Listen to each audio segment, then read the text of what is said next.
भारत की स्वतंत्रता के लिए एक लंबा संघर्ष सिंध के राजा दाहिर से लेकर सुभाष चंद्र बोस तक का एक लंबा काल। इस पूरे लगभग 1000 साल के काल को अगर हम देखें, विचार करें, तो ऐसे अनगिनत वो अज्ञात शूरवीर, भारत माता के सपूत, वो देशभक्त, वो क्रांतिकारी, जिन्होंने अदम्य साहस से बहुत बड़े बड़े काम किए भारत माँ की स्वतंत्रता की बेड़ियां काटने के लिए, वो सब कुछ किया।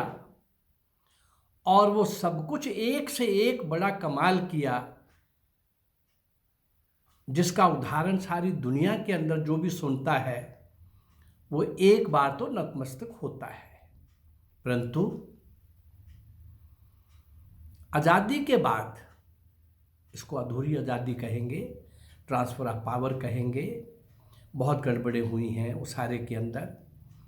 बहुत कुछ खोया है हमने, लाखों लोगों का उस सारे छोटे से काल में, 47 के वो छोटे से काल में यहाँ से बड़ा दर्दनाक प्रस्थान हुआ है, जाना पड़ा है लोगों को, और कत्ल हुए हैं, और बहुत कुछ हुआ है। ये आज़ादी ऐसा नहीं है कि आपने रात को आंखें बंद की, सुबह आंखें खुली तो देश आज़ाद हो गया था। लेकिन इस आज़ादी को आखिर के समय में पाने के लिए जो कहा जाता है कि दो लोगों ने आज़ादी लेके दी, और दुर्भाग्य है देश का कि इन दो लोगों ने, जिन्होंने अंग्रेज की एक लाठी भी नहीं खाई, इन दो लोगों की जेल भी वीआईपी जेल होती थी। जेल में बुक्स लिखते थे, सब तरह की सुविधाएं थीं। बहुत सारे विद्वानों का कहना है उस समय में जिन्होंने बड़ी सूक्ष्म दृष्टि से समय पर नजर रखी, उस काल के जो ऐसे इतिहासकार, विद्वान, स्वतंत्रता सेनानी, सचमुच के स्वतंत्रता सेनानी, उनका तब भी ये कहना था, और बाद में भी लोगों ने ये कहा कि ये दो लोग तो अंग्रेजों के स्पॉन्सर्ड लीडर थे।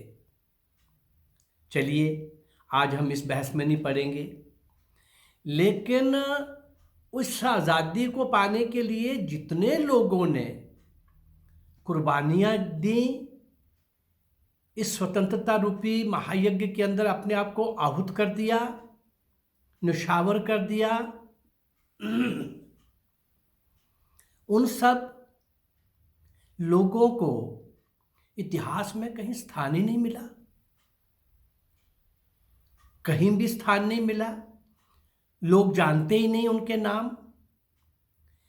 ऐसे अनगिनत अज्ञात शूरवीरों को श्रद्धांजलि देने के लिए मैं कुछ वर्षों से छटपटा रहा था, सोच रहा था, और उनको जहाँ जहाँ से भी जो उनके लिए कुछ सामग्री मिल सकती थी उसको एकत्रित कर रहा था। और अब मुझे लगा कि वो समय आ गया है जब मैं ऐसे अनगिनत शूरवीरों को, नीम के पत्थरों को, मौन तपस्वियों को आपके सामने मैं रख सकूं। इस सारे के अंदर, इस लंबे काल में, काल चूंकि बहुत बड़ा है, तो अपनी सुविधा की दृष्टि से मैंने अभी जो लेटेस्ट 100 साल, 90 वर्ष का एक काल मैंने अभी लिया है, अर्थात 1857 की वो महान क्रांति, वो महान समर, वो स्वतंत्रता संग्राम, वीरमंगल पांडे से सुभाष चंद्र बोस तक का ये 90 वर्ष का इतिहास, 1857 से 1947 तक का ये इतिहास। इसी कालखंड में, इसी छोटे से 90 साल के कालखंड में, छोटा सा 90 साल का कालखंड में इसलिए कह रहा हूँ क्योंकि मुझे 1000 साल का संघर्ष और वो लड़ाइयाँ, वो युद्ध, वो कुर्बानियाँ, वो शहादतें, वो नीम के पत्थर, वो अदम्य साहस से लड़ने वाले, भारत माँ की स्वतंत्रता की बेड़ियों को काट कर आखिर तक संघर्ष करने वाले, जेलों के अंदर बाहर लड़ने वाले, ऐसे लोगों को मुझे एक लंबे काल के उन सारे कम से कम 300-400 ऐसे शूरवीरों को, नायक और नायिकाओं को मैंने आपके सम्मुख रखना है। 1857 की क्रांति विजय मंगल पांडे से लेकर मैंने 3-4 लोगों के नाम, महान नायिका, स्वतंत्रता सेनानी लक्ष्मीबाई, झांसी की रानी लक्ष्मीबाई, उसके संबंध में रखा है राणा कुंवर सिंह, 80 साल का युवा क्रांतिकारी। उसके बारे में भी जब आपने सुना, देखा, तो आपके भी रोंगटे खड़े हो गए होंगे। फिर उन्हीं का बेटा अमर सिंह, वो भी कहीं कहीं सवा शेर था अपने पिताश्री से भी। ऐसे कुछ लोगों के मैंने आपके सामने चरित्र रखे हैं, उनके जीवन आपके सामने रखे हैं। महारानी झांसी के बाद झलकारी बाई का जो चरित्र मैंने आपके सामने रखा, क्या बात है। महारानी झांसी की तरह ही, वैसा ही, उसी वेश में, वैसे ही बच्चे को पीछे बांधकर तलवार हाथ में लेकर घंटों फिरंगियों के साथ, अंग्रेजी सेना के साथ लड़ती रही, संघर्ष करती रही। और कई बार ऐसे मौके आए कि लक्ष्मीबाई को बोला, रानी झांसी को बोला कि आप निकल जाओ, ये मुझे झांसी की रानी आपका बहुरूप, आपका रूप समझकर मेरे से ये लड़ेंगे, मैं इनको रोकती हूँ, आप निकल जाओ। जब झलकारी बाई का ये आया था आपके सामने, और उस समय आपने ये सारा देखा, सुना। आज भी एक ऐसी ही नायिका अजीनन बाई, शायद ही किसी ने नाम सुना हो, लेकिन बिल्कुल अलग प्रकार से,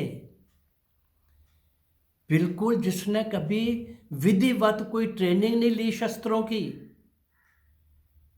अजीनन बाई एक नर्तकी है, नृत्य करना जिसका काम है।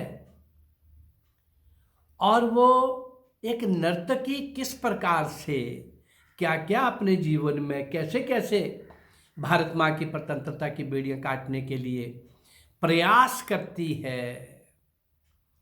एक नर्तकी देश के लिए किस तरह से अदम्य साहस और वीरता से, शौर्य की पराकाष्ठा दिखाते हुए किस तरह से वो अंग्रेजों के साथ भिड़ जाती है।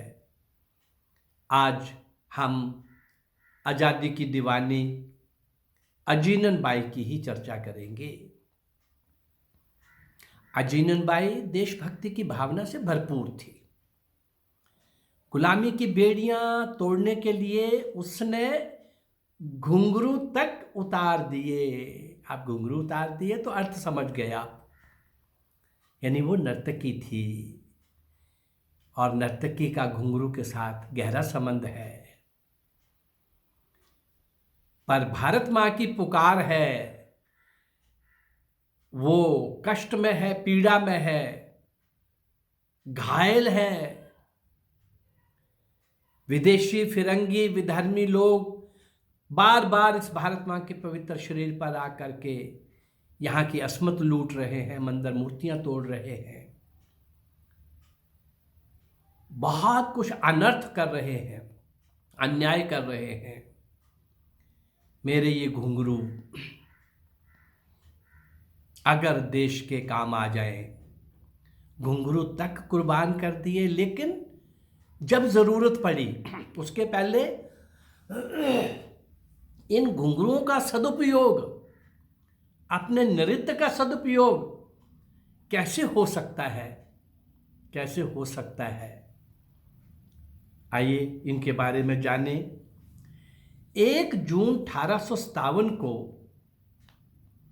क्रांतिकारियों ने कानपुर में एक बैठक की। इसमें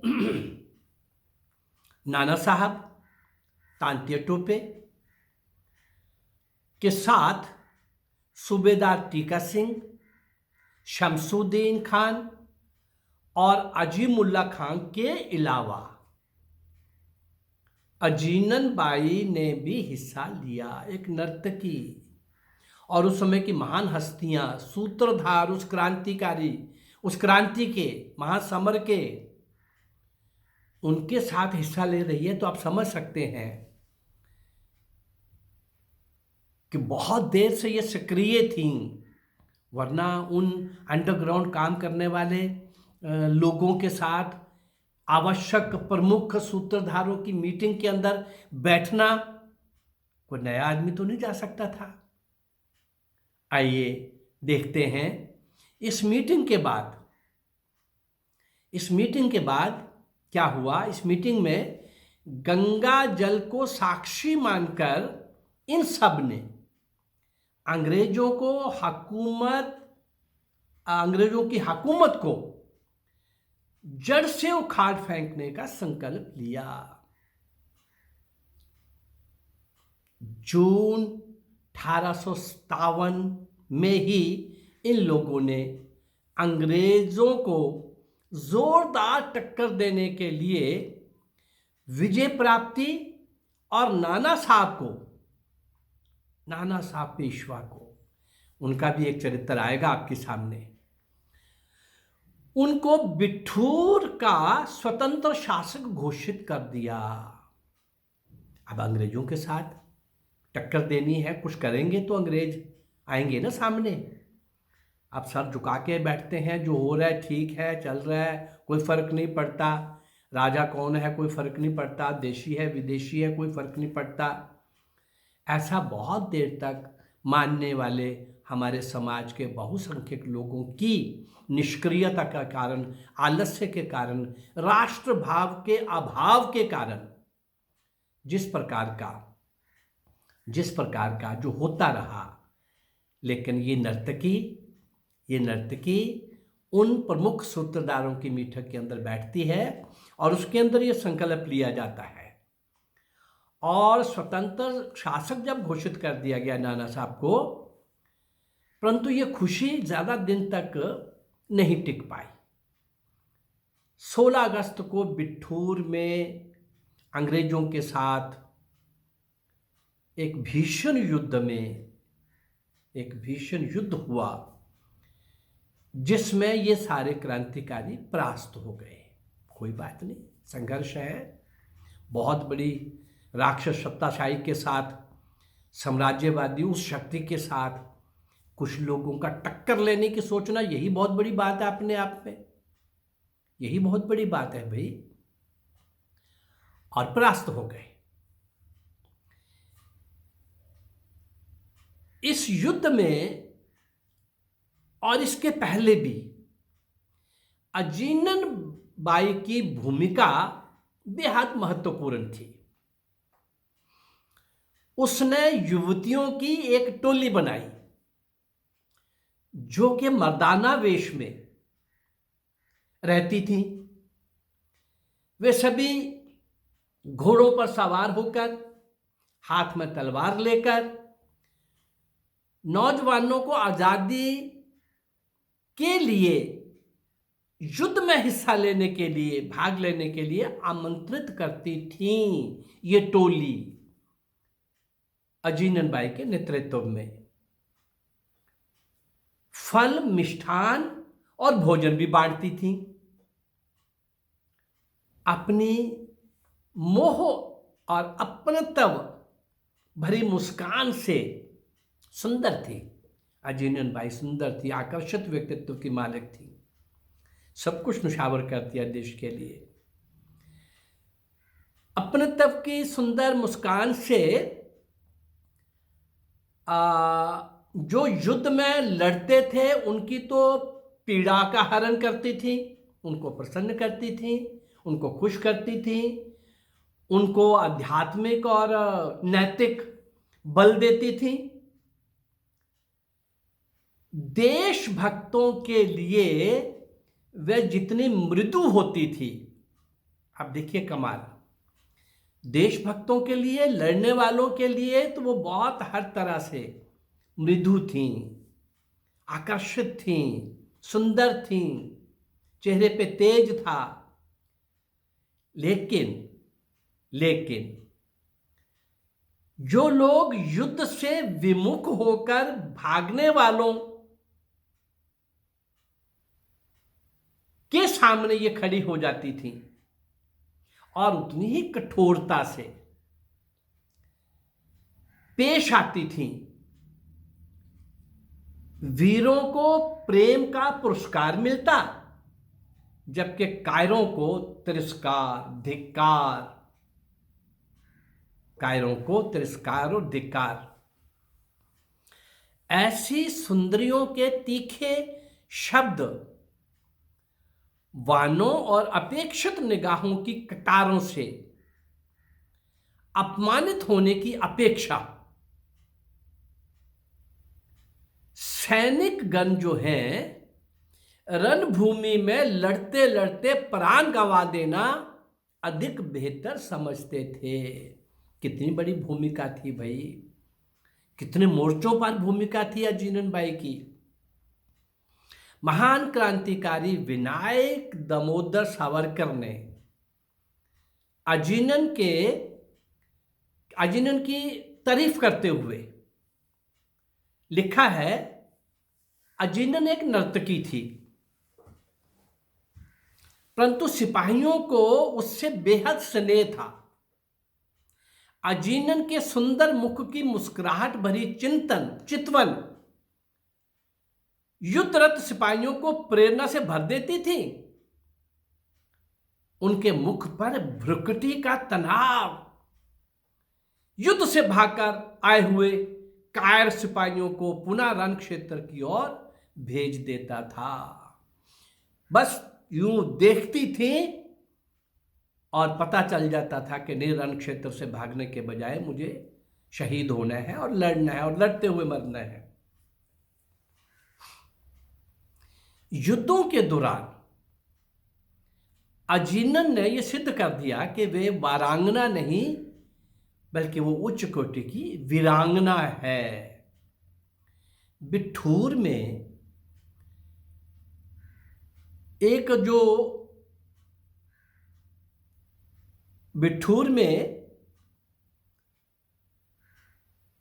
हुए युद्ध में पराजित होने के बाद नाना साहब और तांतिया टोपे को भागना पड़ा, लेकिन अजीनन पकड़ी गई बिठूर के युद्ध में। इतिहासकारों के अनुसार इस बंदिनी को जनरल हेलवॉक के सामने पेश किया गया। उसके आकर्षित व्यक्तित्व को देखकर जनरल ने उसके सामने एक प्रस्ताव रखा, भाई आप अपनी गलती मान लो और कुछ लोगों के हमें पते बता दो, हम आपको क्षमा कर देंगे और आप फिर से अपनी उसी काम में, नर्तकी का जो आपका काम है उस काम में आप लग सकते हो, जा सकते हो, मैं आपको माफ कर सकता हूं। आपको भगवान ने बहुत अच्छी तरह से आपकी रचना की है, आप सुंदर हैं, बहादुर हैं, पुरुषार्थी हैं, वीर हैं। कई एडजेक्टिव से उस जनरल हैवलॉक ने इसको खुश करने की कोशिश की अजीनन बाई को और कहा कि क्या फर्क पड़ता है, मुझे आप जैसी वीरांगना को दंड देते हुए अच्छा नहीं लग रहा, तो आप माफी मांग लो। ये प्रस्ताव रखा गया, अपनी गलतियों को स्वीकार करो और अंग्रेजों से क्षमा मांग ले तो उसे माफ कर दिया जाएगा। और वह पुनः अपने उसी काम में, नृत्य के काम में लग सकती है। अन्यथा कड़ी से कड़ी सजा भुगतने के लिए तैयार हो जाए, धमकी भी साथ में, थ्रेट भी साथ में। अजीनन ने क्षमा याचना करने से इनकार कर दिया। कर सकती थी। अजीनन ने क्षमा याचना करने से इनकार कर दिया। इतना ही नहीं, उस शेरनी ने हुंकार कर यह भी कहा कि माफी तो अंग्रेजों को मांगनी चाहिए जिन्होंने भारतवासियों पर इतने जुल्म किए हैं। मेरी माँ के, भारत माँ के पवित्र शरीर पर खड़ा होकर के यहाँ के निर्दोष लोगों को कुचला है, अत्याचार का नगण्य नाचा है, तांडव किया है। ऐसे सब अंग्रेजों को भारतवासियों से माफी मांगनी चाहिए। एक नर्तकी से ऐसा जवाब सुनकर अंग्रेज अफसर तिलमिला गए और मौत के घाट उतारने का आदेश दे दिया गया। देखते ही देखते अंग्रेज सैनिकों ने फांसी तक भी वेट नहीं किया। वो ऑफिसर इतना क्रुद्ध हो गया, उसने इशारा किया सैनिकों को, और सैनिकों की बहुत सारी गोलियों से अजीनन का शरीर, अजीनन बाई का शरीर गोलियों से छलनी कर दिया गया। देखते ही देखते कुछ ही क्षणों में भारत माँ की जय बोलते हुए, भारत माँ की जय बोलते हुए अजीनन बाई एक नर्तकी, लेकिन देश की आज़ादी में इतना बड़ा योगदान, इतनी बड़ी कुर्बानी। कितना आसान काम था नर्तकी का, खूब सारा जश था, कीर्ति थी, बहुत बड़े बड़े लोग आते थे। इस बीच में मुझे एक बात आपको बताना ज़रूरी है। जब ये ढूंढ रही थी और कोशिश कर रही थी कि मैं कैसे देश की आज़ादी के काम आ सकती हूँ, तो नाना साहब पेशवा और तांत्या टोपे से ये किसी तरीके से मिलने में सफल हो गई। उनके सामने अपना प्रपोजल रख दिया, भाई मैं ऐसे काम करना चाहती हूँ, मैं ठीक से लड़ भी सकती हूँ, मैंने ऐसी ही कुछ महिलाओं की, युवतियों की, उनको मैंने घुड़सवारी भी सिखाई है, उनको मैंने शस्त्र चलाने भी सिखाए हैं, तलवार चलानी भी सिखाई है, और ऐसी सब उस टीम के द्वारा, वो टीम आपको कैसे सहयोग करे मुझे ये बताओ, और मैं कैसे कर सकती हूँ वो बताओ, मैं तो लड़ने के लिए तैयार हूँ।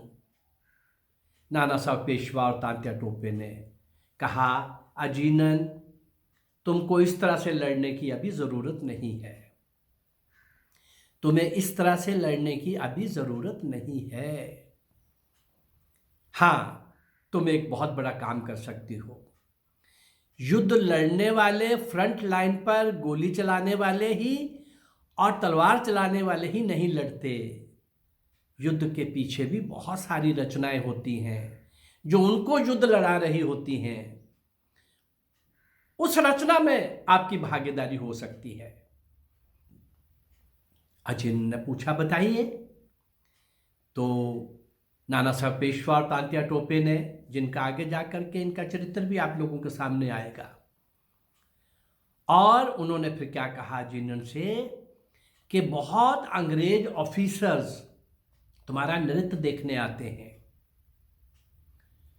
बहुत सारे वो भारतीय जो उनके अंग्रेजों के पिट्ठू बनकर काम करते हैं, उनके एजेंट के रूप में, साइलेंट रूप से भी, उन सब को जानने की कोशिश करो, सुनने की कोशिश करो, और उनसे इतनी दोस्ती और संबंध और गहरे बना लो कि उनसे कुछ चर्चा में, बात बात में उनकी आगे की प्लानिंग क्या है, वो क्या करना चाहते हैं, इसका अगर हमें पता चलता रहेगा तो तुम्हारा ये केंद्र इस स्वतंत्रता समर में जो चल रहा था, जो आरंभ हो चुका था, कई कुर्बानियां भी हो चुकी थी, और कुर्बानियां अभी शांत नहीं हो रही थी कि भाई अब हो गया बस ठीक है। अभी ये युद्ध और लंबा चलना था। और वास्तव में वीरमंगल पांडे की पहली गोली 1857 की, कहना चाहिए कि 1947 की आज़ादी का आधार बनी।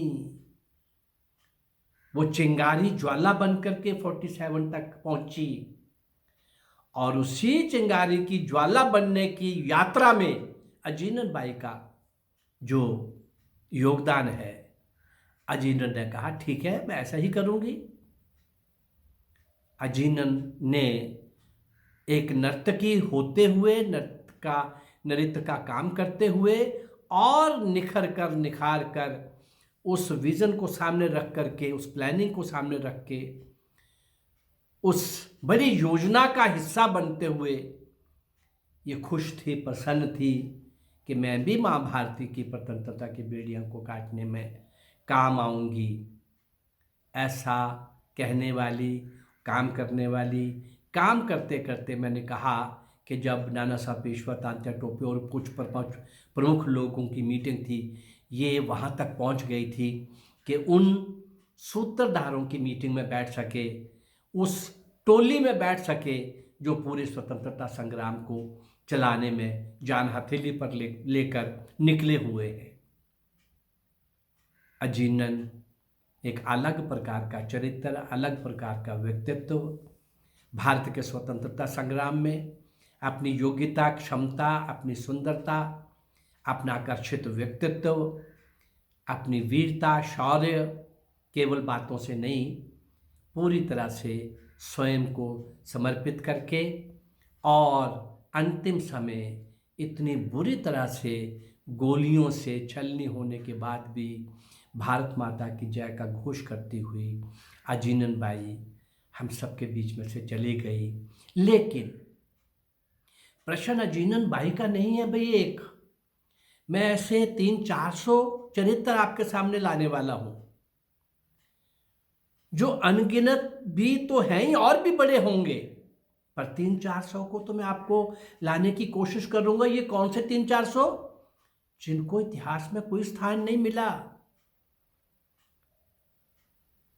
जो इस देश के अंदर कहीं चर्चा में नहीं आए, और एक एक का व्यक्तित्व और एक एक का क्रिस्मेटिक, उनकी बहादुरी, उनकी कुर्बानी, उनकी तपस्या, उनका संघर्ष आज जन्म, जीवन पर्यंत, ऐसे कुछ लोगों को मैंने आपके सामने रखा है। उसी श्रृंखला में आज मैंने अजीनन बाई का चरित्र, एक वो कैरेक्टर जो अलग तरह का होते हुए भी वो आराम से अपना जीवन व्यतीत कर सकती थी, यश और कीर्ति लेते हुए अपनी योग्यता से, क्षमता से, गुणों से, कलाकारी से, अपने आकर्षित व्यक्तित्व से अय्याशी का जीवन व्यतीत कर सकती थी। उन सबको त्याग करके वो जिस स्वतंत्रता संग्राम के महासमर के मार्ग में चल पड़ी, ऐसी आज महान हस्ती को हमने स्मरण किया है। ऐसे सब लोगों को स्मरण करके हम श्रद्धांजलि देने की कोशिश करेंगे, और आने वाले समय में ये 300-400 लोगों का, राजा दाहिर 7वीं शताब्दी, सिंध के राजा दाहिर से लेकर सुभाष चंद्र बोस तक, ऐसे सारे 300-400 जो व्यक्तित्व मैं आपके सामने लाऊंगा, उनमें से केवल 2, 4, 5, 7, 10 का आपने नाम सुना होगा, और जिनका नाम भी सुना है उनके बारे में भी बहुत ज़्यादा कुछ मिलता नहीं। जब उनकी बारी आएगी तो एक नहीं, अनेक एपिसोड एक एक क्रांतिकारी के आपके सामने रखूंगा। सुभाष के ही 10 एपिसोड बन सकते हैं, भगत सिंह के बन सकते हैं, अरे क्रांतिकारियों के सम्राट, महान वीर सावरकर के अनगिनत एपिसोड बन सकते हैं। तिल तिल करके अपने आप को गलाने वाले और पूरी तरह से देश के लिए अत्यंत कष्ट सहने वाले, 2-2 जन्म की कैद, काला पानी की, कोल्लू की जगह, कोल्लू में बैल की जगह सावरकर को, इस दुबले पतले शरीर को जिस तरह से इतने शेर तेल निकालना ही है, और कैसे वो 2 चपाती रेत मिट्टी से भरी हुई दे करके किस तरह का कैसे कैसे अत्याचार होते थे, और हमें बताया गया आज़ादी 2 लोगों के कारण आई। जब ये सारे अनगिनत शूरवीर स्वतंत्रता संग्राम के सेनानी ये जब आपके सामने रखूँगा, तो मुझे लगता है आने वाले समय में हम सब की ओर से, यद्यपि उनको याद किया जाए इसलिए उन्होंने नहीं किया, वो तो मौन तपस्वी चले गए, नीम के पत्थर चले गए, उनको देखता भी कोई नहीं, जानता भी कोई नहीं, पर जिंदा कौम की ये ड्यूटी है, दायित्व है कि अपने ऐसे महापुरुषों को, ऐसे क्रांतिकारियों को, ऐसे देशभक्तों को याद रखे और उनसे प्रेरणा लेते हुए आने वाले बड़े से बड़े संकटों के साथ लड़ने की प्रेरणा लेकर युवा पीढ़ी भी, और हर युग का, हर क्षेत्र का अजीनन भाई उदाहरण है, हर फील्ड का, हर क्षेत्र का। आगे जो लोग मैं आपके सामने रखूँगा, अभी इसके बाद मैं आपके सामने रखने वाला हूँ वो भारतीय जो विदेशों में गए, क्या करने, घूमने नहीं, सैर करने नहीं, विदेशों में गए, विदेशों में रह रहे भारतीयों को संगठित कर भारत की स्वतंत्रता के लिए तैयार करना, मानसिक रूप से, शारीरिक रूप से, और भारत से जो लोग पढ़ने जा रहे थे युवा, उन युवाओं को वहाँ अपनी पकड़ में लेना और उनको बताना कि पढ़ लिख करके अंग्रेज़ों की नौकरी करने से अच्छा है कि हम भारत माँ को स्वतंत्र कराने के लिए पढ़ लिख करके अपने देश में जा कर के हम एक उदाहरण पेश करें। तो ऐसे ऐसे कुछ लोगों की श्रृंखला में मैं 4-5 नाम इकट्ठे एक साथ मतलब एक के बाद एक एपिसोड, और कोशिश करूंगा कि अगली बार श्यामजी कृष्ण वर्मा कितने साल विदेशों में, कितने देशों में, और क्या क्या किया, कैसे कैसे किया, आप सुनेंगे तो आपके रोंगटे खड़े हो जाएंगे। आज अजीनन बाई को स्मरण किया, ऐसे सभी उन महान क्रांतिकारियों के श्री चरणों में श्रद्धा नमन करते हुए मैं अपनी वाणी को यहीं विराम देता हूँ। जय भारत।